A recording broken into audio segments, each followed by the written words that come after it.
everybody, Amy Rich here today with you to share a totally cool moment, something that happened to me several years ago when I realized I don't have to always have white or vanilla cards in order to write on the inside of my card. So what I'm going to show you is just some real easy way to figure out how you can write on the inside of a dark card. Alright, so I'll take my Island Indigo paper, and it's already cut at 4 1/4 inches. And then when I turn it, I'm going to cut it at 5 1/2. Okay, so that now we have ourselves the size of a card, so it'll fit great in the envelope. But now it doesn't open for us to write on because I want that to be white. So here's just a quick tip for you. Now I'm going to take my white, put it in at 5 1/4 inches, and cut that off. And then what that creates is a little bit of a layer on top and bottom of your card. And then this is an important part. We're going to open up the paper trimmer and put our paper in at 8 inches and cut that off. And then we're going to fold this in half.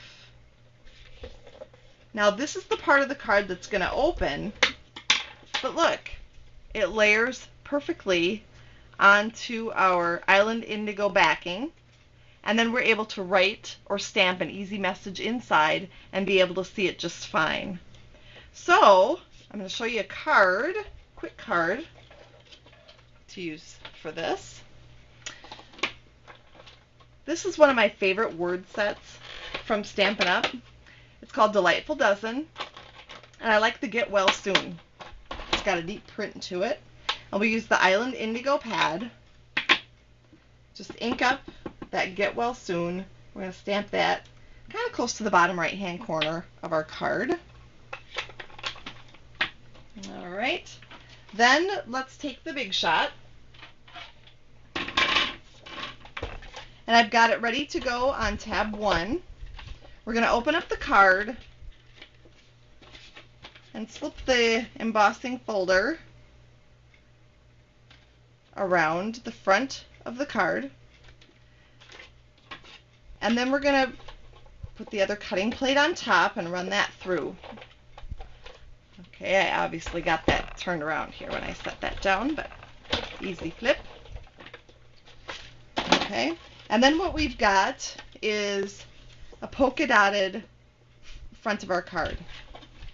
All right, set that aside. Now we're going to take just a piece of our Gingham Garden Designer Series paper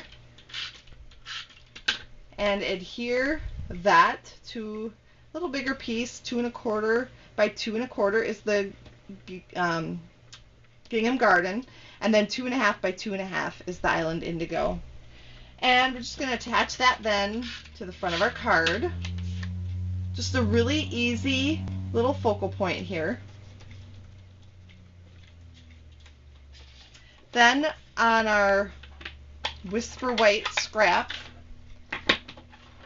I'll use Betsy's Blossoms and the little blossom that comes in there. Ink that up in Island Indigo. Stamp it in the corner so we don't waste too much of the paper. And then taking our 1 1/4 inch circle punch, we're going to punch that out. And then with the 1 3/8 inch circle punch, we'll punch out a layer for that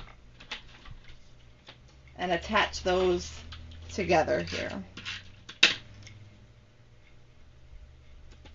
Okay, one more punch we're going to use is the Fancy Flower punch. We're just going to use this and pop up our little flower with a Stampin' Dimensional. And we're going to pop that up with a couple more dimensionals.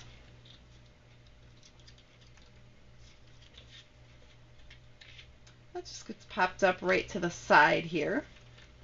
And then finally, isn't it going to look great when it's sitting on top of that Island Indigo layer that we made?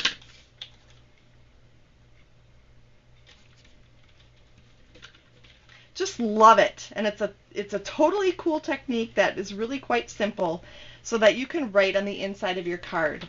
What's it missing though? Maybe just a little bling. So we're going to take our rhinestones, just using our paper piercing tool, pry that rhinestone off of the sheet and attach it to the inside of our flower. What a great card. And that cutting, totally cool. Thanks for joining me today.